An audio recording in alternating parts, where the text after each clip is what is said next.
आज दक्षिण एशिया की राजनीति में वह भूचाल आ चुका है जिसकी गड़गड़ाहट दिल्ली से ढाका तक, कोलकाता से चटगांव तक, मिजोरम की पहाड़ियों से लेकर पूरे हिंद महासागर तक सुनाई दे रही है। भारत ने बांग्लादेश के खिलाफ जो फैसला उठाया है वह कोई छोटा कदम नहीं, बल्कि ऐसा भूचाल है जिसने ढाका की नसें जाम कर दी हैं और बांग्लादेश की सत्ता को ऑक्सीजन पर ला दिया है। जिस सप्लाई पर बांग्लादेश अपनी रीढ़ खड़ी रखता था, जिसे लेकर वह दुनिया भर में अपना एक्सपोर्ट दिखाता था, वही सप्लाई आज भारत ने एक झटके में रोक दी है। इस फैसले का असर इतना तेज और इतना व्यापक है कि बांग्लादेश की सड़कें अंधेरे से भर चुकी हैं, उद्योग धंधे ठप होकर गिर चुके हैं और लोग पूछ रहे हैं कि आखिर भारत के सब्र का बांध फूटा कैसे। भारत ने आज वह कर दिया जिसकी कल्पना किसी ने नहीं की थी। महीनों तक भारत चुपचाप सब कुछ देखता रहा। सीमाओं पर छोटे छोटे उकसावे, नवनिर्मित भारत विरोधी भाषण, विदेशी एजेंसियों की संदिग्ध गतिविधियां, पाक समर्थित समूहों के इशारे और ढाका के भीतर भारत विरोधी तगड़े पोस्टरों का उभरना, सब कुछ भारत ने देखा। लेकिन भारत ने कुछ नहीं कहा। भारत ने सिर्फ नोट किया। भारत ने सिर्फ देखा कि कौन क्या कर रहा है। लेकिन जब भारत को वह इनपुट मिला जिसने सारी तस्वीर साफ कर दी, तब भारत ने फैसला लिया कि अब चुप रहना राष्ट्रीय सुरक्षा को खतरे में डालना होगा। रिपोर्ट साफ थी, बांग्लादेश में सत्ता के भीतर एक गुट भारत विरोधी एजेंडा को बढ़ावा दे रहा था और इस पूरी साजिश में विदेशी हाथ भी सक्रिय थे। इसी बीच वह फैसला आया जिसने बांग्लादेश को दो हिस्सों में बांटकर रख दिया, हसीना को मौत की सजा। यह एक ऐसा राजनीतिक ब्लास्ट था जिसने ढाका की जमीन खिसका दी। लोग सड़कों पर उतर आए। बांग्लादेश की राजधानी अचानक जलते टायरों, भड़कते भीड़ और पुलिस के लाठीचार्ज की आवाज़ों से भर गई। ढाका की गलियों में आग थी, संसद के बाहर नारेबाजी थी और सत्ता पक्ष और विपक्ष दोनों के बीच मुकाबला जानलेवा स्तर पर पहुंच चुका था। इधर भारत चुपचाप देख रहा था कि ढाका में कौन कौन इस फैसले के पीछे हवा दे रहा है। खुफिया रिपोर्ट में यह पाया गया कि हसीना के खिलाफ उभरने वाले समूह में कुछ ऐसे चेहरे थे जो सीधे भारत विरोधी नेटवर्क से जुड़े थे। इन समूहों को कौन फंड कर रहा है?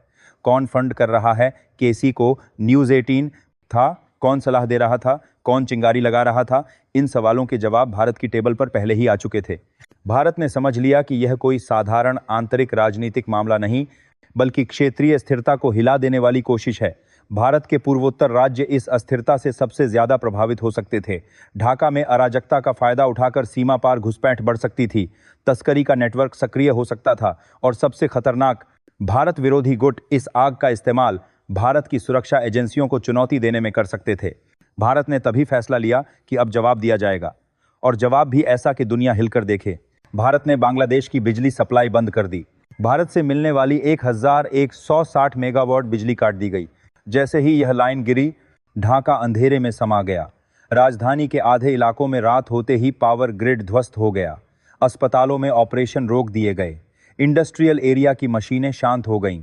रात के वक्त ढाका के गारमेंट हब में हजारों मजदूर एक दूसरे की मोबाइल की टॉर्च की रोशनी में बाहर निकाले गए।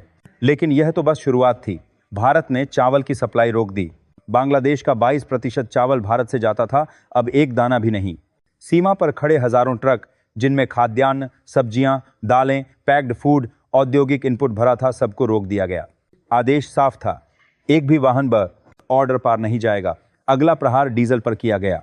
बांग्लादेश का 34% ईंधन भारत से जाता था। इसका कटना मतलब बसें खड़ी, ट्रेनें खड़ी, ट्रक खड़े, पावर प्लांट खड़े, जनरेटर खड़े। ढाका के पेट्रोल पंपों पर अफरा तफरी मच गई। लंबी लाइनें, भयानक भीड़, झगड़े, मारपीट और पुलिस के डंडे। ढाका ने ऐसा दृश्य दशकों में नहीं देखा था। इसी के साथ भारत ने टेक्सटाइल, केमिकल, फार्मा सपोर्ट और कृषि उर्वरक सप्लाई भी रोक दी। बांग्लादेश की फैक्ट्रियां रातों रात ठप हो गईं। ग्लोबल ब्रांड्स ने बांग्लादेशी फर्मों को फोन कर पूछा, क्या आप समय पर सामान दे पाएंगे? और जवाब में सिर्फ एक ही शब्द गूंजा, नहीं। भारत ने व्यापारिक लाइसेंस फ्रीज कर दिए। भारत ने बॉर्डर व्यापार के हर रास्ते पर सुरक्षा बढ़ा दी। भारत ने आधी रात को असम, त्रिपुरा, मिजोरम और पश्चिम बंगाल को आदेश भेजे। कोई ढील नहीं, कोई छूट नहीं, कोई सप्लाई नहीं। इस बीच ढाका में लोग हाहाकार कर रहे थे कि भारत ने इतना बड़ा फैसला क्यों लिया। लेकिन उन्हें यह नहीं पता था कि भारत महीनों से इन गतिविधियों को देख रहा था, जो उसकी सुरक्षा को सीधा खतरा पहुंचा रही थीं। हसीना की मौत की सजा ने ढाका में जो भूचाल लाया था, उसने भारत की चिंता और बढ़ा दी। सवाल यह था, क्या यह फैसला न्यायिक है या किसी विदेशी एजेंडे का हिस्सा? भारत को मिले इनपुट में साफ संकेत थे कि यह फैसला अचानक नहीं आया, बल्कि उसे हवा देने वाले हाथ विदेशी थे, जिनमें से दो भारत के सबसे बड़े विरोधी रहे हैं। स्थिति बेकाबू थी। ढाका में आग जल रही थी। सड़कों पर अराजक भीड़ थी। ढाका के बाहर से भारत विरोधी तत्वों को समर्थन मिल रहा था। बॉर्डर पर हलचल बढ़ रही थी। भारत के सुरक्षा सलाहकारों ने देर रात बैठक बुलाई। बैठक में साफ कहा गया, अब बहस का समय नहीं, अब कार्रवाई का समय है। जिसके बाद भारत ने एक ही झटके में बांग्लादेश को आर्थिक, ऊर्जा, व्यापारिक और रणनीतिक सपोर्ट सिस्टम से पूरी तरह काट दिया। बांग्लादेश की सरकार आधी रात को दिल्ली से बात करने की कोशिश करती रही, लेकिन भारत का रुख उतना ही सख्त रहा जितना होना चाहिए था। भारत ने कहा, पहले यह साफ करो कि हसीना के खिलाफ फैसला कैसे लिया गया, कौन सी विदेशी एजेंसी सक्रिय थी, भारत विरोधी भाषण क्यों बढ़े, सीमा पर उकसावे क्यों हुए। जब तक जवाब नहीं, तब तक सप्लाई नहीं। बांग्लादेश की संसद में हड़कंप मच गया। विपक्ष चिल्ला रहा था कि सरकार भारत के साथ रिश्ते बिगाड़ रही है। सत्ता पक्ष कह रहा था कि भारत के फैसले पर फिर से बातचीत होगी। अगर मंत्री सामने बातचीत होगी कि भारत के फैसले पर फिर से बातचीत होगी, लेकिन बातचीत का समय निकल चुका था। भारत ने दिखा दिया कि वह दोस्ती निभाता है, लेकिन गलती सहन नहीं करता। वह चेतावनी देता है, लेकिन बार बार नहीं देता। बांग्लादेश की अर्थव्यवस्था का पहिया रातों रात जाम हो गया। ढाका की बैंकिंग व्यवस्था पर दबाव बढ़ गया। आयात महंगा हो गया, निर्यात गिर गया, लोगों में पैनिक बढ़ गया। दक्षिण एशिया में अब एक ही संदेश फैल रहा है, भारत जाग चुका है, भारत बदल चुका है, और अब भारत किसी भी तरह की गद्दारी पर चुप नहीं बैठेगा। दोस्तों, अगर आप इस वक्त यह वीडियो देख रहे हैं तो वीडियो को लाइक करना, चैनल को सब्सक्राइब करना और कमेंट बॉक्स में जय हिंद लिखकर अपने शहर का नाम जरूर डाल देना, ताकि दुनिया को पता चले कि भारत की आवाज़ हर घर से, हर गली से, हर शहर से एक जैसी उठती है। भारत की तरफ से जो पहला प्रहार हुआ था, उसने बांग्लादेश की सत्ता के अंदर ऐसी दहशत पैदा कर दी थी कि ढाका से लेकर चिटगांव तक हर दफ्तर में सन्नाटा फैल गया। पर यह तो सिर्फ शुरुआत थी। असली ड्रामा तो अब खुल रहा है, जब भारत ने साफ तौर पर यह तय कर लिया कि अगर बांग्लादेश ने भारत की सुरक्षा, भारत की सीमाओं और भारत की संप्रभुता के साथ खिलवाड़ करने की एक और नाकाम कोशिश की, तो उसका हुक्का पानी नहीं सिर्फ बंद होगा, बल्कि पूरे ढांचे की नसें दब जाएंगी। इस वक्त बांग्लादेश जिन दो चीज़ों पर सबसे ज़्यादा टिका हुआ है, वह है भारतीय बिजली और भारतीय बाजार। और भारत ने एक ऐसा कदम उठाया है जिसने पूरे बांग्लादेशी तंत्र को आईसीयू पर डाल दिया है। ढाका की सरकार को लगा था कि भारत सिर्फ चेतावनी देगा और मामला हमेशा की तरह डिप्लोमेटिक बातचीत में टल जाएगा। लेकिन इस बार दिल्ली का तापमान सामान्य नहीं था। खुफिया इनपुट साफ बता रहे थे कि बांग्लादेश की जमीन से भारत विरोधी लॉबी को फंडिंग हो रही है। इन्हीं लॉबी में से एक वह गिरोह भी था जिसने हाल ही में भारतीय नागरिकों को निशाना बनाया था और जिसका सीधा लिंक बांग्लादेशी तंत्र से निकला। ऊपर से पाक का एक नल्ला सा गुट इस पूरे खेल को हवा दे रहा था और ढाका को यह भरोसा दिला रहा था कि भारत सिर्फ बोलता है, करता कुछ नहीं। लेकिन इस बार भारत ने बोलने से ज्यादा करने का फैसला किया, और यह फैसला ऐसे समय पर लिया गया जब अंतर्राष्ट्रीय मंचों पर बांग्लादेश पहले से ही मानवाधिकार और भ्रष्टाचार के मामलों में घिरा हुआ है। इसी बीच एक हसीना की मौत की सजा ने आग में घी का काम किया। यह वही हसीना है जिसे बांग्लादेश की अदालतों ने राष्ट्रीय सुरक्षा के नाम पर फांसी की सजा सुनाई, लेकिन हकीकत में उसकी असल गलती यह थी कि उसने अपने देश में हो रहे बड़े घोटाले को उजागर किया था। यह केस इतना संवेदनशील बन गया कि दुनिया भर के मानवाधिकार संगठन लगातार बयान दे रहे थे कि बांग्लादेश में मासूमों को निशाना बनाया जा रहा है। भारत ने इस केस को ध्यान से मॉनिटर किया, क्योंकि कई रिपोर्टों में यह दावा था कि यह हसीना भारतीय नागरिकों से जुड़े बिजनेस नेटवर्क में काम करती थी और उसके पास ऐसे दस्तावेज थे जो दिखाते थे कि ढाका में बैठे कुछ अधिकारी भारत विरोधी गतिविधियों को सपोर्ट कर रहे हैं। जैसे ही उसकी सजा पब्लिक हुई, भारत के अंदर यह गुस्सा और बढ़ा कि एक देश जो खुद भारत से बिजली लेकर चलता है, वही देश उन लोगों को सजा दे रहा है जो सच्चाई को सामने ला रहे हैं। इसी वजह से भारत ने बिजली सप्लाई के बड़े हिस्से को फिर से रिव्यू पर डाल दिया। यह कदम बांग्लादेश के लिए किसी सुनामी से कम नहीं। ढाका के इंडस्ट्रियल एरिया में रातों रात फैक्ट्रियां बंद होने लगीं। कई जिलों में 6 से 8 घंटे की पावर कट शुरू हो गए। बड़े बड़े टेक्सटाइल हाउसेस जिनसे बांग्लादेश की निर्यात अर्थव्यवस्था चलती है, उनके मालिक खुलकर बोलने लगे कि अगर भारत ने यह पावर स्ट्राइक जारी रखा तो बांग्लादेश की अर्थव्यवस्था 3 महीने में जमीन पर आ जाएगी।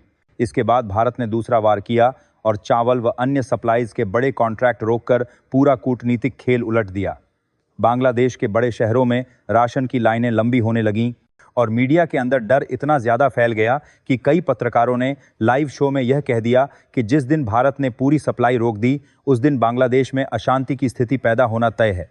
भारत ने साफ कह दिया कि जो देश भारत के साथ विश्वासघात करेगा उसके साथ दोस्ती नहीं, सख्ती होगी। इसी बीच संयुक्त राष्ट्र और अमेरिका ने भारत से बैक चैनल में बातचीत की कोशिश की, लेकिन भारत ने जो सबूत दिखाए उसने सबको चुप करा दिया। खुफिया एजेंसियों ने यह साफ किया कि बांग्लादेशी तंत्र के कुछ हिस्सों में बैठे लोगों ने भारत के खिलाफ डिजिटल प्रोपेगेंडा को बढ़ावा देने की कोशिश की, और सबसे चौंकाने वाली बात यह थी कि इसमें पाक का एक गंदा धड़ा फंडिंग कर रहा था। भारत ने इन सभी रिपोर्टों को अपने एक्शन प्लान में जोड़कर कहा कि अगर बांग्लादेश ने सीमा पर हो रही गतिविधियों पर तुरंत रोक नहीं लगाई और भारत विरोधी सभी नेटवर्क बंद नहीं किए, तो भारत अगला कदम ऐसे उठाएगा जिसकी गूंज पूरे दक्षिण एशिया में सुनाई देगी।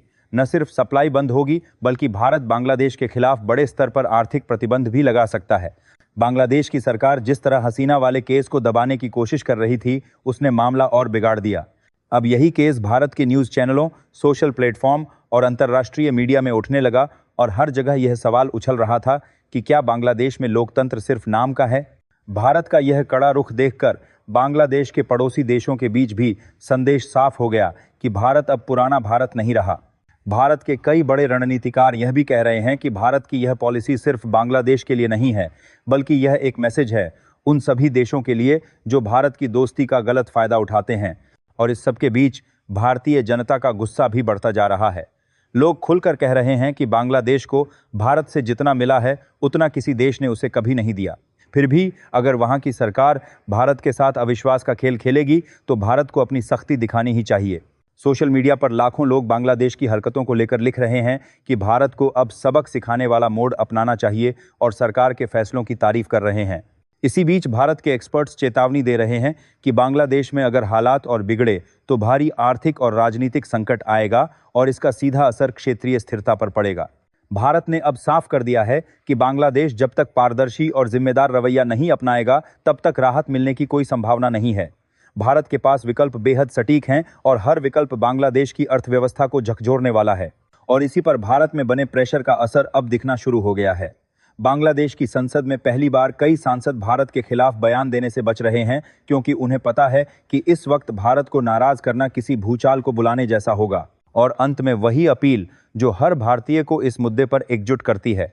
अगर आप चाहते हैं कि भारत की यह आवाज़ और दूर तक पहुंचे, भारत की यह सख्ती हर दुश्मन देश को सुनाई दे, तो इस वीडियो को लाइक करें, चैनल को सब्सक्राइब करें, अपने दोस्तों और अपने शहर वालों तक शेयर करें, और कमेंट बॉक्स में लिखें जय हिंद और अपने शहर का नाम। जय हिंद।